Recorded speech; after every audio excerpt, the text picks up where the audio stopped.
Jeudi 19 août 2025. À l'attention de M. Carlos Gabriel Ruiz Mathieu Aguilé, représentant spécial du secrétaire général des Nations Unies et chargé du bureau intégré des Nations Unies en Haïti, BINU. Objet: vérité historique et réflexion stratégique sur la crise haïtienne. Monsieur le représentant spécial du secrétaire général des Nations Unies en Haïti, je vous adresse cette lettre avec respect et honnêteté, conscient que chaque mot pèsera dans ce contexte où les récits officiels tendent à masquer les causes profondes de la crise haïtienne. Haïti n'est pas entré dans ce chaos par accident.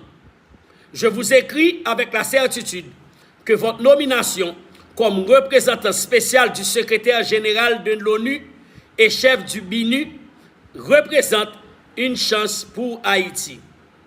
Fort de plus de vos 30 ans d'expérience en diplomatie et en service public, où vous avez notamment dirigé la mission de vérification de l'ONU en Colombie, supervisant la mise en œuvre de l'accord de paix entre les FARC et EP et menant des dialogues avec d'autres groupes armés. Vous avez une expertise précieuse pour le contexte qui prévaut en Haïti. Juriste de formation, titulaire d'une maîtrise en sciences politiques, spécialisé sur l'Amérique latine et polyglotte, espagnol, anglais, français. Vous incarnez le profil académique et professionnel idéal pour aider Haïti à avancer vers la paix, la stabilité et le développement.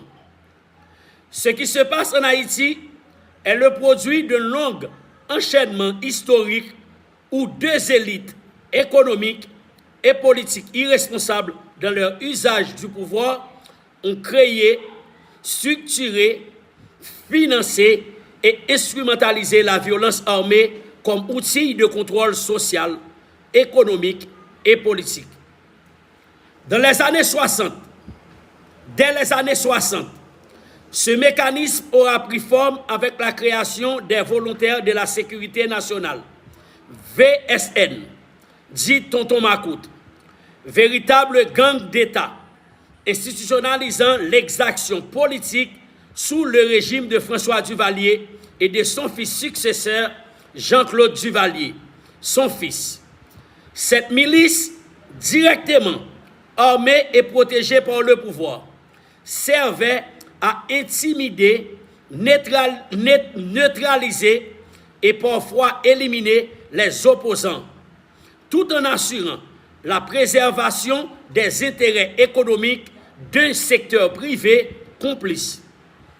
Après la chute de la dictature des Duvalier, le pays ne retrouva pas la paix au début des années 90.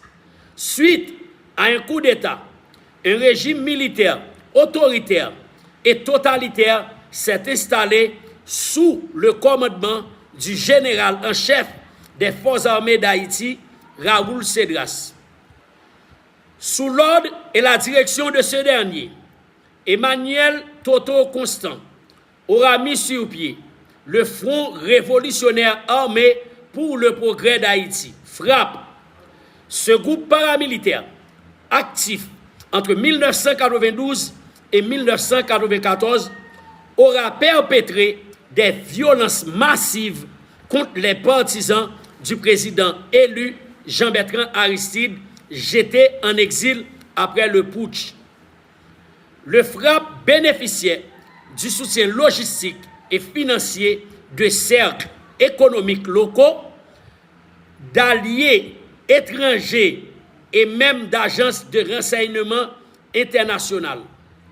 Ce même régime militaire aura ensuite créé les ninjas, une structure criminelle qui fut dirigée par l'officier militaire Michel François et comprenant des figures connues de la vie nationale d'Haïti, telles que Roméo Aloun, Fayed Esper, Michel Martelly, Hugues Paris, entre autres. Cette organisation, comme celles qui l'ont précédée, n'était pas une création spontanée venant des rues haïtiennes, mais un instrument façonné par le pouvoir et l'élite économique pour contrôler et réprimer et intimider la masse populaire. Après 3 ans d'exil aux États-Unis, le président Aristide, de retour au pays, commande la dissolution de l'armée d'Haïti en 1994 et prive le pays de ses forces de défense, sans mettre en place un dispositif alternatif pour la sécurité publique et nationale. Il faut surtout signaler que lorsque le président Aristide a dissous les forces armées d'Haïti, il l'a fait de manière très maladroite, tant sur le fond que sur la forme. Sur le fond, parce qu'il n'a pas respecté les procédures légales pour le faire. C'était avant tout une décision émotive, plutôt qu'une démarche institutionnelle. Sur la forme, l'exécution a été tout aussi problématique puisque les militaires sont simplement rentrés chez eux en emportant l'arsenal de l'armée. Ce fut un véritable désastre administratif. Je suis convaincu que s'ils n'ont pas emporté des chars de guerre, des pièces d'artillerie ou des avions de chasse, c'est uniquement parce qu'il était impossible de les dissimuler. À partir de cette décision, un pourcentage très élevé de l'armement de l'armée d'Haïti s'est retrouvé en circulation dans la population civile, alimentant durablement l'insécurité et le désordre dans le pays. Le vide institutionnel et sécuritaire est exploité par des anciens militaires mis à pied qui formaient les Ingléndos, groupes armés non organisés, spécialisés dans les vols à main armée, braquages nocturnes, viols, entre autres, instaurant un climat de peur dans les zones urbaines et périurbaines. À partir de 2001, sous le même président Aristide, réélu au suffrage universel, Haïti aura connu l'éclosion de plusieurs corps paramilitaires issus des quartiers populaires, utilisés pour des exactions politiques. Les chimères, rebaptisées ensuite Ratpakaka, regroupant l'armée rouge, l'armée Timanchette, Balé Ouzé, Si Ameto, et d'autres factions souvent mobilisées contre les opposants ou pour des opérations de contrôle de territoire. Ces groupes, comme les précédents, ont été tolérés et encouragés tant qu'ils servaient les intérêts d'une frange du pouvoir politique et économique. Le séisme du 12 janvier 2010 a provoqué la mort de plus de 250 000 personnes, déplacé plus d'1,5 million d'Haïtiens et détruit près de 60% des infrastructures administratives de la capitale. Cet événement a mis l'État haïtien à genoux. Les institutions déjà fragilisées se sont retrouvées incapables de gérer les urgences sociales, sanitaires et économiques. Dans ce vide institutionnel, marqué par une dépendance accrue à l'aide internationale et une gouvernance affaiblie, l'insécurité latente s'est progressivement transformée en une réalité structurée. De petits groupes armés, autrefois marginaux, ont profité de la faiblesse de l'État pour se renforcer, posant les bases du phénomène des gangstérisations à grande échelle, qui domine aujourd'hui la scène nationale. Ce phénomène est soutenu directement ou indirectement par une partie prédatrice toujours présente de la classe économique et bien sûr par des segments de la classe politique. Les mêmes réseaux qui, hier, formaient, armaient et utilisaient ces forces, les qualifiant aujourd'hui de terroristes, pour avoir échappé complètement à leur contrôle. Le cycle est toujours le même. Un groupe est créé, utilisé, diabolisé, détruit, puis remplacé par un autre sous un nom différent, avec la même formule et trop souvent les mêmes visages à la tête. Les causes profondes, pauvreté, exclusion sociale, économique extractive, effondrement institutionnel ne sont jamais traités, mais plutôt exploités. Les mains cachées derrière cette violence ne sont jamais inquiétés. Seuls les pions, les camarades toujours rencontrés et utilisés en cachette, sont montrés du doigt au public. À ce tableau tragique, nous pouvons ajouter les complots contre les éléments non aliénés des corps légaux. Je vais illustrer par ma propre expérience. J'ai d'abord été accusé à tort dans un massacre survenu dans le quartier populaire de La Saline le 13 novembre 2018.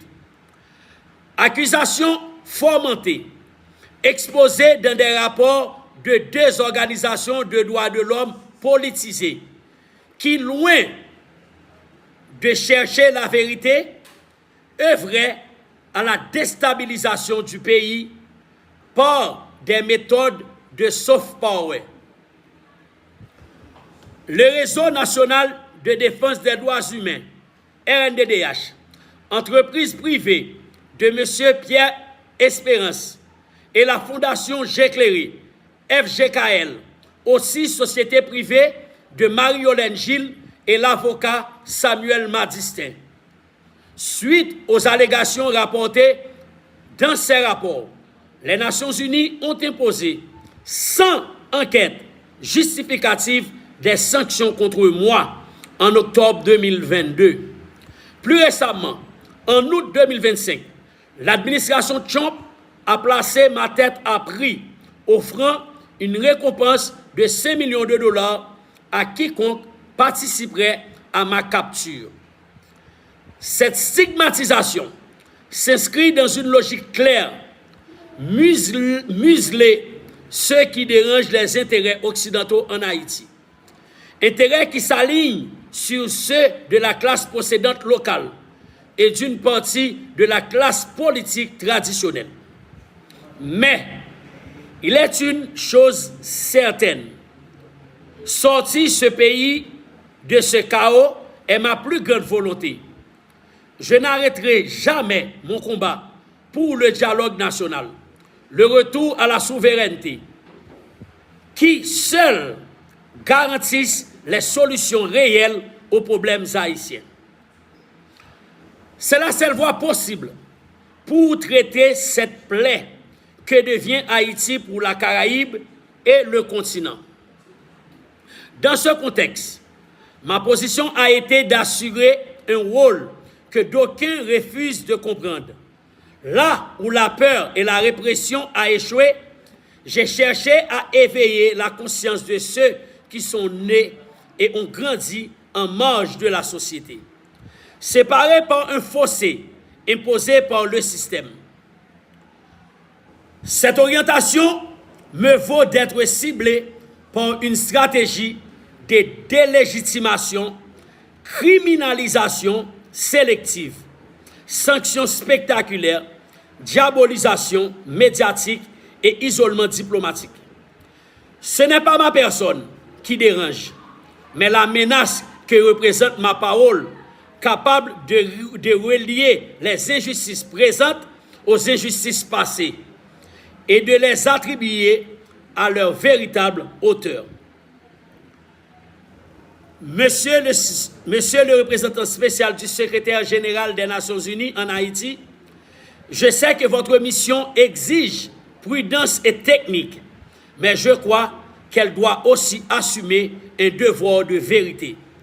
Cette vérité reconnaît le rôle des élites haïtiennes dans la création et l'entretien de la violence, la continuité historique des gangs d'État et les impacts des politiques internationales qui, volontairement ou non, ont consolidé un ordre néocolonial en Haïti.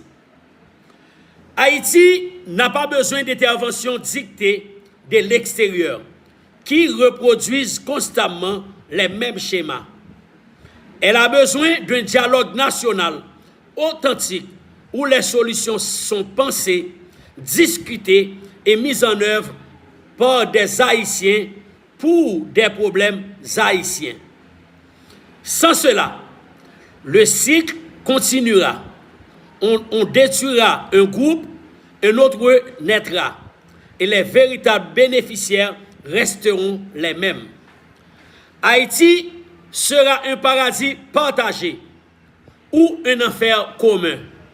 La paix durable ne naîtra ni de l'essai d'élimination ponctuelle d'un groupe armé, ni d'un consensus imposé, mais de la justice sociale, de la souveraineté restaurée et d'une économie tournée vers la production et l'inclusion. Je vous écris, non pour provoquer, mais pour inviter à reconsidérer la grille de la lecture de cette crise et à inscrire l'action du BINU dans une reconnaissance sincère de la complexité historique et politique de notre pays. Je reste disponible pour un échange direct, convaincu que seule la vérité, même exprimée avec précaution, peut constituer un socle solide pour bâtir la paix. Veuillez agréer, Monsieur le représentant spécial du secrétaire général des Nations Unies en Haïti, l'expression de ma considération distinguée. Jimmy Cherizier Barbecue, président et porte-parole du parti politique Vivre Ensemble. Et Letsa Aljouen, Excellence Carla Barnett, secrétaire général CARICOM. Letsa, moi voye le bail, honorable Donald Trump, 45e président des États-Unis. Letsa Aljouen, honorable Marco Rubio, secrétaire d'État des États-Unis. Secrétaire d'État des États-Unis. Letsa Aljouen, Excellence Albert Ramdin, secrétaire général de l'OEA, Organisation des États américains.